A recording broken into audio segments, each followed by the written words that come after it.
तो चलिए बच्चों, स्वागत है आपके अपने चैनल पाठशाला बाय कैरियर क्राफ्टर पे। आज का वीडियो में हम लोग देखेंगे बायोलॉजी सेक्शन से। और बायोलॉजी सेक्शन का ये हम लोग जो एक्सरसाइज जो लिया गया है वो ये एक्सरसाइज नंबर बायोलॉजी से यदि देखा जाए तो आपका ये सातवां एक्सरसाइज हो जाती है। और एनसीईआरटी एससीईआरटी की से यदि देखें तो ये 9वां अध्याय हो जाती है ना। तो जिसका नाम क्या है हमारा एक्सरसाइज का, अनुवांशिकता तथा जैव विकास। कैसे अनुवांशिकता क्या होती है, मेंडल का क्या नियम होती है, मेंडल ने कौन कौन से नियम का प्रतिपादन किया था, यही सभी चीजों के बारे में हम लोग इस एक्सरसाइज में देखेंगे। और ये एक तरह से मान के चलिए आपको सब्जेक्टिव क्वेश्चन कवर करेगा और साथ ही साथ ऑब्जेक्टिव भी क्वेश्चन कवर कर लेगा, क्योंकि ऑब्जेक्टिव बनता ही कहाँ से है तो सब्जेक्टिव क्वेश्चन से बनती है। तो यदि आपको सब्जेक्टिव सही से पढ़ने में यदि आप पढ़ लेते हैं, अच्छी तरह से तैयारी कर लेते हैं, तो आपको ऑब्जेक्टिव अपने आप डील हो जाएगी। ठीक है, तो चलिए हम लोग देख रहे हैं। अभी फिलहाल के लिए हमारा एक्सरसाइज नंबर जो है वो, यदि बायोलॉजी से चलते हैं तो हमारा साथ ही है, साथ ही मान के चलिए अनुवांशिकता तथा जैव विकास, जिसे हम लोग हेरिडिटी और या एंड बायोलॉजिकल इवोल्यूशन के नाम से जानते हैं। पृथ्वी पर मानव का उत्पत्ति कैसे हुई। आपको दिमाग में कभी कभी आता है कि अंडा आया कि पहले मुर्गी, या पहले मुर्गी आया कि पहले अंडा। ये वाला क्वेश्चन कभी कभी बचपन में हम लोग बहुत पढ़ते थे कि हाँ बचपन मुर्गी आया कि अंडा आया पहले पृथ्वी पर। तो ये सभी का सॉल्यूशन हम लोग इसमें देखेंगे, कुछ हद तक हम लोग उसके बारे में समझ लेंगे, है ना। तो चलिए हमारा स्टार्ट होती है टॉपिक का स्टार्ट करते हैं। तो हमारा सबसे पहला जो टॉपिक होती है, अच्छा सबसे पहले हम इस पे चर्चा कर ले। अनुवांशिकता का मतलब क्या होता है बच्चा? अनुवांशिकता का मतलब होता है क्या कि यदि कोई जनक है और जनक से यदि उसके संतति में कोई लक्षण या गुण या लक्षण जाती है, तो उस घटना को ही हम लोग उस घटना को ही, उस प्रक्रिया को ही हम क्या बोलते हैं, अनुवांशिकता के नाम से जानते हैं। अनुवांशिकता के चलते बहुत सारे चीजें विभिन्नताएं भी उत्पन्न हो जाती है, कुछ उसमें समानताएं भी उत्पन्न होती है। विभिन्नताएं के कहने का मतलब क्या होगा, आप बचपन से सुनते आ रहे होंगे कि हमें पहले हम लोग हमारा प्रजाति वो जो था, जो कौन है, मतलब सबसे नजदीकतम जो प्रजाति है वो कौन है, वो बंदर है। मतलब हमारा पूर्वज क्या कहलाता है, वो बंदर कहलाता है। मतलब शुरुआती दौर में यदि हमें इस दिमाग में आ गई ये बात, तो हम क्या सोचते होंगे कि हमारा जो पूर्वज, इसका मतलब जो बंदर था, इसका मतलब हम लोग पहले बंदर की तरह दिखते थे। सही बात है, हम लोग के पहले पूछ हुआ करता था। तो ये सभी चीजों का धीरे धीरे जो समापन हुआ, खत्म जो हुआ ना, वो कुछ ना कुछ परिवर्तन आते गए।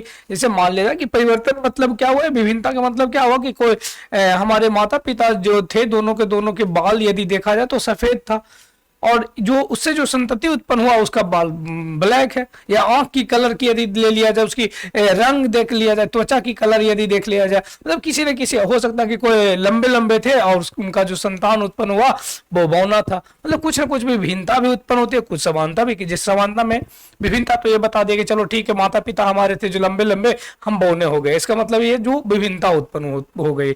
अब समानता की बात करें, जैसे कि हम लोग बचपन में जब छोटा बच्चा होता है तो उस समय हम उसको बोलते हैं कि हाँ इसका जो नाक गया है वो फुआ के पर गया है, इसका आंख गया है वो नानी पर गया है, ऐसे करके बोलते हैं ना। ये इसका जो कान है वो पापा पर गया है, ऐसे करके ये जो बोलते हैं, इसका मतलब क्या हो कि उसमें कुछ समानता हमें दिखाई पड़ रही। तो समानता का मतलब हो कि जो माता पिता से उसमें जो गुण आई, समानता हो गई, कुछ जो दिखाई पड़ रहा है हमें। और अभी समानता का मतलब कि माता पिता के लक्षण के अलावा कुछ लक्षण दिखाई पड़ गया, उसे हम विभिन्नता कह दिए। ठीक है, चलिए इसके बारे में आगे चलकर हमें बेहतरीन तरीका से मिलती है।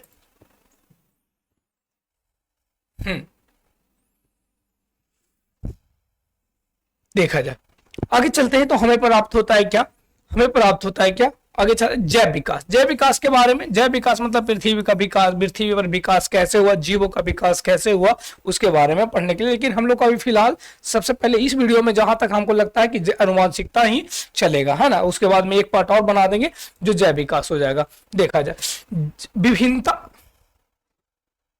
विभिन्नता की बात करें बच्चा, विभिन्नता की बात करें तो हमारे पास थोड़ा सा आगे पीछे हो गया है शायद, हमको लग रहा है। चलो यहां से होगा। चलिए विभिन्नता की बात करें बच्चा, सबसे पहले आता है विभिन्नता, जिसे वेरिएशन के नाम से जानते हैं।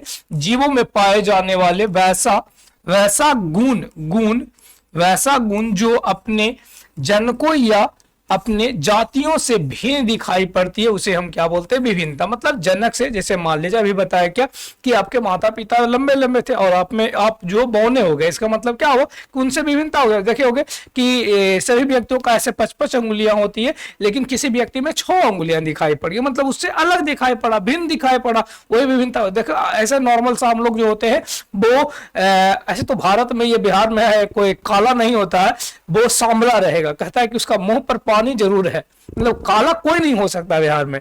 खास करके बिहार की बात करें, बिहार में कोई काला नहीं रहता। कहा जाएगा क्या कि वो जो फलनवा है उसका चेहरा पर पानी है, सांवला है। सांवला तो काला तो है ही है, लेकिन उसका चेहरा पर कुछ है, पानी है, लेकिन वो काला उसे नहीं कहा जा सकता। तो यदि हम कहना चाहे कि उनके माता पिता गोर गोर थे और उनके जो संतान हुए वो कैसा हो गए, वो वही जो ब्लैक वाले, मतलब या जो उसे कह सकते हो जो सांवला हुए, इसका मतलब उनमें कुछ विभिन्नता उत्पन्न हुई। कोई दिक्कत नहीं है, ऐसा नहीं कि वो कहीं दूसरे से आ गया, ऐसा वाला बात नहीं है। ठीक है, तुम दूसरा चीज सोच रहे हो, है ना, ऐसा वाले बात नहीं होते हैं। विभिन्नताएं जो होते हैं बच्चा 2 प्रकार के होते हैं। कितने प्रकार के होते हैं? 2 प्रकार के होते हैं। एक विभिन्नता का नाम होती है जननिक विभिन्नता है, या जिसे जेनेटिक्स डाइवर्सिटी के नाम से जानते हैं। और दूसरा जो होती है वो क्या होता है, दूसरा जो होती है उसे हम क्या बोलते हैं, कायिक विभिन्नता या सोमैटिक वेरिएशन के नाम से जानते हैं। ये वेरिएशन भी बोल सकते हैं, कोई दिक्कत नहीं है ना। तो जननिक मतलब हुआ क्या कि उनके माता पिता से हमेशा स्थानांतरित हुआ होगा। वैसे विभिन्नता जो उनके माता पिता जन्म से मिला होगा, ऐसा नहीं कर सकता, वो जन्म से मिला होगा। वैसे विभिन्नता जो क्या हो, जन्म से मिला हो। आज कायिक मतलब हो कि जो वातावरण के कारण से उत्पन्न हुआ होगा। बहुत सारे ऐसा चीज होते हैं, जैसे कि चलिए देखते हैं। देखिए जननिक विभिन्नता में क्या पता चला कि वैसे विभिन्नता जो जीवों में जनन कोशिकाओं के परिवर्तन के कारण होती है। जैसे कि मान लिया कि कोई क्रोमोसोम का चेंज हो गया किसी में, ऐसे नॉर्मल सा यदि माना में क्रोमोसोम की संख्या यदि कितने होते हैं सर जी, 46 होते हैं। मान लीजिए कि किसी में वो 46 क्या हो गए, 46 की जगह 47 हो गए। हो सकता है 45 रह गया, हो सकता है 44 रह गया, या हो सकता है 47 हो गया। मतलब किसी न किसी की यदि उसकी शारीरिक कोशिका में यदि कोई कमी या वृद्धि होती है तो उसके कारण से जो परिवर्तन होते, उस परिवर्तन को हम क्या बोलते हैं बच्चा, तो हम जननिक विभिन्नता कहते हैं। जैसे कहते हैं यह विभिन्नता जो होती है बच्चा, यह विभिन्नता जो पीढ़ी दर पीढ़ी होते रहती है। ऐसा ना कि स्पेशल इसमें हुआ, ये पीढ़ी दर पीढ़ी होती रहती है। इस कारण से इसे हम क्या बोलते हैं, अनुवांशिक विविधता के नाम से बोलते हैं। जननिक मतलब हुआ कि जनन से हो, जनन से हो, पहले से ही ऑलरेडी बाहर न, वो पहला ही से उसको है ना जननिक, इसीलिए उसे हम लोग अनुवांशिक विभिन्नता के नाम से भी जानते हैं। ठीक है, जैसे देखिए, जैसे मैं कहा क्या, शरीर की लंबाई, शरीर की लंबाई ऐसा कोई कहेगा कि हाँ बाहर जन्म ले लिया उसके बाद में शरीर की लंबाई घट जाएगा या उसके वातावरण से ऐसा होगा, ऐसा नहीं। उसका जन्म से ही वो लंबाई, वो लंबा होने के लिए उसका उसके शरीर में हार्मोन यदि सही ढंग से बनेगा तो समझिए कि वो लंबा होगा, नहीं बड़े बनेगा, नहीं होगा। ठीक है, तो शरीर की लंबाई हो गया, शरीर में क्रोमोसोम की संख्या होगा, ये सभी जितना भी जो हमें जो दिया गया है ये सब के सब एक प्रकार का कैसा विभिन्नता है, तो जननिक विभिन्नता। मतलब जन्म से यदि कोई जन्म के कारण, मतलब जनन कोशिका में यदि जन्म से पहले यदि जनन कोशिका में यदि कुछ परिवर्तन हो रही है तो समझ जाइएगा कि वो परिवर्तन जो होगा वो कौन सा परिवर्तन होगा, जननिक कोशिका, जननिक परिवर्तन हो गया या जननिक विभिन्नता हो गया। जननिक विभिन्नता को हम क्या बोल देते हैं, अनुवांशिक विभिन्नता। क्यों? क्योंकि ये हमेशा पीढ़ी दर पीढ़ी होते रहेगा। ऐसा नहीं कि स्पेशल एक बार हुआ, एक बार उसके बाद में ही रुक जा, नहीं, ये हमेशा पीढ़ी दर पीढ़ी होते रहेगा। इस कारण से हमसे अनुवांशिक विभिन्नता के नाम से जानते हैं। आगे कायिक विभिन्नता मतलब क्या हुआ गुरुजी? कायिक विभिन्नता मतलब वैसा विभिन्नता जो जलवायु या वातावरण के कारण से हुई हो। जलवायु, जैसे मान लीजिए कि कहीं कोई एरिया में ऐसा व्यक्ति जो रहता होगा उसको ठंड बहुत ज्यादा लगता है। जैसे मान लीजिए कि हम लोग जिस एरिया में रहते हैं, जिस जगह पे रहते हैं, हम एक शहरी एरिया में रहते हैं और शहरी वाले व्यक्ति को ले जाकर रख देगा गांव वाले में, बहुत दलदला जाएगा एकदम पूरा, मतलब दलदला के मतलब कि पूरे पूरे ठंडा लगेगा उसको। क्योंकि जो शहरी एरिया जो होती है वहां पे कार्बन डाइऑक्साइड ये सब की मात्रा थोड़ी सी ज्यादा होती है, जिस कारण से गर्मी ज्यादा लगती है। और यही चीज वातावरण में जब चले जाएगा गांव वाले एरिया में, तो गांव वाले एरिया में चला जाएगा तो वहां पे पेड़ पौधा ज्यादा होते हैं। जब पेड़ पौधा ज्यादा होने के कारण से वहां पे ठंड ज्यादा लगती है। ठीक है, तो ये भी एक परिवर्तन हो जाती है। तो ये किसके कारण से? ये जलवायु के कारण से हुआ, वातावरण के कारण से हुआ। तो ये आप में जो परिवर्तन हुआ ना, उस परिवर्तन को कौन परिवर्तन बोलते हैं या कौन विभिन्नता बोलते हैं? तो ये विभिन्नता कहलाती है। कौन सा? तो कायिक विभिन्नता कहलाती है। यह वंशागत नहीं होता, वंशागत नहीं होता। ऐसा नहीं कह सकते कि सब में ये होवे करेगा। मान लीजिए कि तुम जन्म लिए थे शहर में, तब तो ठीक ठाक है, तुम में ये होगा। लेकिन मान लीजिए कि तुम्हारा कोई बहन है, तुम्हारा कोई भाई है, वो जो जन्म लिया है गांव में, तो गांव में लिया तो उसको तो कोई फर्क ना पड़ेगा, क्योंकि वो उसका वातावरण तो वही से चला है, पला बड़ा है सब घड़ी, वो गाँव में रहा है, तो उसके शरीर में तो कोई दिक्कत होगा नहीं। वो शहर में आएगा तो उसको गर्मी लगेगा, क्रांति की गर्मी लगेगा, क्योंकि शहर वाला जो व्यक्ति होते हैं वहां पे कार्बन डाइऑक्साइड की मात्रा ज्यादा रहेगा। ठीक है, चलो देखा जाए। आगे कहता है क्या कि इसे उपार्जित विभिन्नता भी कहते हैं। उपार्जित मतलब कि बाद में, जन्म के बाद वाले लक्षण जो आती है, जो गुण आती है, उस लक्षण या गुण को हम क्या बोलते हैं? उपार्जित लक्षण या विभिन्नता या गुण के नाम से जानते हैं। जैसे बोलचाल की भाषा हो गया, बोलचाल की भाषा। यदि हमारे पास कुछ और बोला जाता है, जैसे हम लोग घर पे जाते तो लाओ खाई ला दे, न दे, इस तरह से मम्मी खाई ला दे, ऐसे करके बोलते हैं ना। कहीं पे भोजपुरिया प्योर बोली जाती है, हम लोग प्योर मगही बोलते हैं ना। तो सबका कोई बहुत शुद्ध हिंदी बोलता, सबका अपना अपना क्या होती है, अलग अलग बोलचाल होता है। अब ये बोलचाल परिवर्तन जो विभिन्नता उत्पन्न हुई है, तक ऐसा कह सकते हो कि हाँ इसमें ये विभिन्नता सब दिन इसका वंशागत ही रहेगा, इसमें हुआ तो इसका बालो बच्चा में होगा, ऐसा होगा नहीं होगा। लेकिन पीछे वाला जो जननिक जो था, जननी, वो क्या कैसा विभिन्नता था? वो अनुवांशिक था। यदि उसमें हुआ तो उसके संतान में भी होने की संभावना रहेगा ही। ठीक है, आगे देखा जाए। जैसे भोजन की बात किया जाए, हम लोग के पास यदि बिहार की बात करें तो लिट्टी चोखा एकदम फेमस है। कहीं दूसरे जमा जाओगे तो कुछ और रहेगा, कहीं दूसरे जमा जाओगे तो कुछ और रहेगा। सबका अपना अपना अलग होती है, वो अलग है, ऐसा थोड़े कि सब घड़ी वो रहवे करेगा, है ना। जलवायु का प्रभाव, जलवायु मतलब अभी जो ठंडा गर्मी वाला बोल रहे थे ये वाला, है ना। चलिए आगे देखिए। अनुवांशिकता या हेरिडिटी के नाम से जाना जाता है। अनुवांशिकता का मतलब क्या हुआ कि जब कोई जीव में जनकों के पैतृक गुण मतलब अनुवांशिक पदार्थ है ना, अनुवांशिक पदार्थ है। अनुवांशिक पदार्थ होता कौन है सर जी? डीएनए। कौन होता है? डीएनए। ये डीएनए अनुवांशिक पदार्थ पैतृक गुण उसके संतानों में स्थानांतरित होता है तो उसे अनुवांशिकता कहा जाता है। और इसको जिस विज्ञान के अंदर अध्ययन की जाती है उससे विज्ञान को हम क्या बोलते हैं? तो हम लोग अनुवांशिकी कहते हैं, अनुवांशिकी कहते हैं। जैसे कि देखो, हाँ ये है, देखो अनुवांशिकता और विभिन्नता जिस शाखा के अंतर्गत अध्ययन की जाती है उसे हम क्या बोलते हैं? अनुवांशिकी या जेनेटिक्स के नाम से जानते हैं। क्या बोलते हैं उसे? जेनेटिक्स के नाम से जानते हैं या अनुवांशिकी के नाम से। जैसे देखा जाए यहाँ पे ये माता है, माता जी है, और इधर क्या है? पिताजी है। ये दोनों से क्या होगा? गुण जो आएगा, ये दोनों का गुण इस संतान में आएगा ही आएगा। जब आएगा तो हम उसे क्या बोलेंगे? ये जो पैतृक गुण उसमें आया, मतलब माता पिता वाला जब गुण आया इसमें, तब हम इस चीज को हम क्या बोलते हैं? उसे अनुवांशिकता का नाम से जानते हैं। और यही इन्हीं में जैसे मान लेते हैं कि दोनों के दोनों गोर गोर थे, ये बेचारा काला हो गया। तो जब काला हो गया तो इसका मतलब क्या? उसमें विभिन्नता उत्पन्न हो गई थी, तो वो तो विभिन्नता हम लोग पढ़ लिए। ठीक है, चला जाए आगे चलते हैं। आगे आता है मेंडलवाद। मेंडलवाद बच्चा यहां से क्वेश्चन आपसे 1 या 2 नंबर का क्वेश्चन पूछती है आपसे। इनके नियम पूछेगा, आपसे क्वेश्चन पूछेगा कि ये कौन पौधे पर अपना प्रयोग किए थे, क्या कहाँ का ये क्या थे, मतलब अपने कह सकते हो कि ये अपने मतलब किस स्थान पे रहते थे, ये अपने कार्य के हिसाब से मतलब क्या थे, ऐसा कर करके क्वेश्चन तुमसे पूछती है। तो देखिए क्या कहता है, जो ये मेंडलवाद या मेंडलिज्म जो होते हैं ये महान वैज्ञानिक है। और यदि मान लिया जाए कि हम ये जो एक्सरसाइज पढ़ रहे हैं बच्चा, ये एक्सरसाइज पढ़ रहे हैं और इन वैज्ञानिक को यदि हम नहीं जानते हैं तो समझिए कि हमारा ये एक्सरसाइज पढ़ना, ये अध्याय पढ़ना हमारा एक तरह से हमें कुछ नहीं समझ में आएगा। क्योंकि यही है जो इस पूरे के पूरे थ्योरी के बारे में सबसे पहले बताते हैं, अनुवांशिकता के बारे में। लेकिन इनका बेचारा का एक तरह से कहा जाए कि नसीब या जो भी कहिए आप कि इतना खराब था कि बेचारा जितना जो थ्योरी दिए थे उनको 34 साल लगा था। 34 साल तक इनकी बातों को, इनकी थ्योरी को, इनकी प्रयोग को दबा दिया गया था।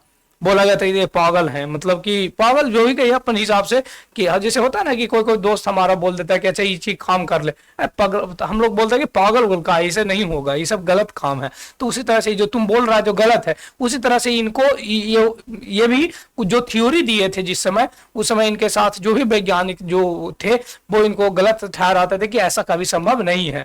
और 34 साल के बाद इन्हें फिर नोबेल पुरस्कार से सम्मानित किया गया।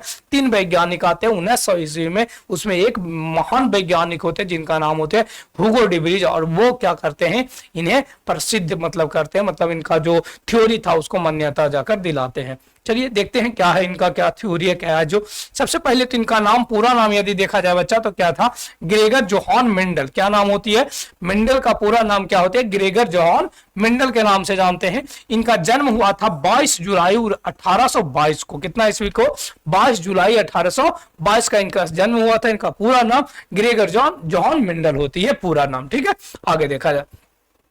आगे कहता अनुवांशिकता के नियमों का अध्ययन सर्वप्रथम ऑस्ट्रिया में ब्रून नामक स्थान पर के एक मठ पादरी, मठ ये क्या थे, अपने मतलब क्या कहा जाए कि कार्य के हिसाब से यदि देखा जाए तो एक प्रकार का क्या थे, ये पादरी थे। इस बात को भी ध्यान रखना, ये क्या थे, ये मठ के पादरी थे। मठ के पादरी मतलब क्या होते हैं, जिसे क्रिश्चियन, जैसे हम लोग में साधु होते हैं, जब हिंदू धर्म की बात करें तो वो एक तरह से साधु रहते हैं, मुस्लिम में भी बात करें तो उसमें भी एक कुछ कोई रहता है, और जब क्रिश्चियन की बात करें तो उसमें पादरी हुआ करते हैं, जिसे फादर कहते हैं ना, तो वो एक तरह से ये एक मठ के पादरी हुआ करते थे। वो कौन सा देश का थे, तो ऑस्ट्रिया के कौन सा जगह पे रहते थे, तो बुरून पे, कहां पे, बुरून पे। ठीक है, आगे देखा जाए। मठ के पादरी थे ग्रेगर जॉन मेंडल ने 1856 से 1863 ईस्वी जो 7 साल के अपने प्रयोग में बताए थे। 7 साल का ये अपने प्रयोग किए थे, और यही अनुवांशिकता के बारे में सबसे पहले ये अपना मत दिए थे, है ना। आगे देखा जाए। आगे कहता है क्या कि इन्होंने अपने अध्ययन उद्यान, मतलब अपने उद्यान मटर, अच्छा अपने बगीचा में, यहां पे बगीचा छूट गया है ना, बगीचा में उद्यान मटर, कौन सा मटर था, उद्यान मटर, गार्डन पी, खाने वाला मटर नहीं जिसको हम लोग यूज करते हैं छील के जो खाते हैं, वो वाला मटर की बात ना कर रहा। एक मटर ऐसा मटर का पौधा कई प्रकार के होते हैं, सबसे पहले इस ध्यान। ये वाला जो मटर जो का पौधा था, वो ये पौधा क्या थे, अपने बगीचे जहां पे ये रहते थे वहां पे बगीचा में बहुत सारे पौधे लगाते थे, जिसमें एक पौधा था मटर का पौधा, उद्यान मटर कैसा पौधा होता है सर जी, तो ये पौधा होता केवल शोभा बढ़ाने वाला। कैसा था, शोभा बढ़ाने वाला, कि ये फल उल देता है, उसको हम लोग सब्जी और ये जो आप झोर ये सब जो बनाकर खाते हैं, वो वाला मटर की बात नहीं करिए। ये उद्यान मटर गार्डन पी था, केवल ये सजाने के लिए उपयोग किया जाता था। तो वो पौधा था जिसका नाम था उद्यान मटर, जिसका वैज्ञानिक नाम क्या होता है बच्चा, पायसम सटाइवम। इस बात को एकदम रट के रख लीजिए, 1 नंबर यहां से तुमसे पूछेगा, पायसम सटाइवम 1 नंबर यहां से पूछेगा तुमसे कि मेंडल ने किस पौधे को उपयोग किया। तो मटर के पौधा कैसा वाला मटर था, उद्यान मटर था, ये उद्यान मटर था, है ना, उद्यान मटर था। उसके बाद में इसका वैज्ञानिक नाम क्या होता है, पायसम सटाइवम था, कि अनेक प्रजातियां लगा रखी थी, और उसमें अनुवांशिकता के प्रयोग किया करते थे। जहां पे ये जिस मठ में रहते थे बच्चा, उस मठ पे वो उद्यान मटर लगाकर रखे हुए थे, और वो जिसका वैज्ञानिक नाम क्या होता, पायसम सटाइवम होती है गुरुजी। और पायसम सटाइवम का जहां लगाते थे वहीं पे क्या करते थे, उस पर प्रयोग किया करते थे। और प्रयोग के बाद इसी मटर पे प्रयोग करके ये 7 सालों के बाद अपना जो एक बुक लॉन्च करते हैं, और उस बुक में क्या करते हैं, ये सभी चीज को संग्रह करके वहां पे प्रकाशित करते। लेकिन बुक को प्रकाशित तो वो कर देते, लेकिन उसकी मान्यता नहीं दिया जाता। देखिए आगे चलिए 1857 से 56 तक मेंडल के कठिन परिश्रम के द्वारा अपने प्रयोग को तैयार किया। 7 साल लगाए थे, कितने साल, 7 साल लगाए थे। और 1865 में, कितना में, 1865 में इनका बुक था जिसका नाम था नेचुरल हिस्टोरिकल सोसाइटी ऑफ ब्रून। क्या था, ब्रून, नेचुरल हिस्टोरिकल सोसाइटी ऑफ ब्रून नामक एक बुक था बउआ। और यही बुक में वो चीजों को प्रकाशित किए जो इन्होंने 7 सालों में वो अपने परीक्षण के द्वारा, अपने प्रयोग के द्वारा जो लाया गया था, इनके गहन किया गया था, जो अध्ययन किया गया था, वो चीजों को ले जाकर वहां पे फिट कर दिए। ठीक है, आगे देखिएगा।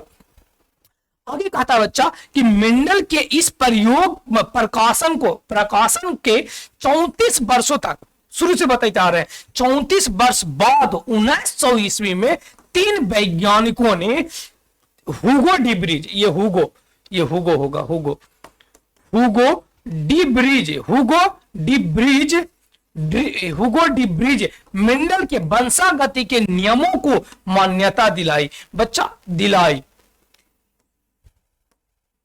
ये इसमें 3 वैज्ञानिक थे, लेकिन बता रहे कि हमेशा याद रखिएगा आप मुख्य रूप से किनका, हुगो डी ब्रिज को। किनको याद रखिएगा, हुगो डी ब्रिज को। एक वो कॉरेंस थे, एक और कोई वैज्ञानिक थे।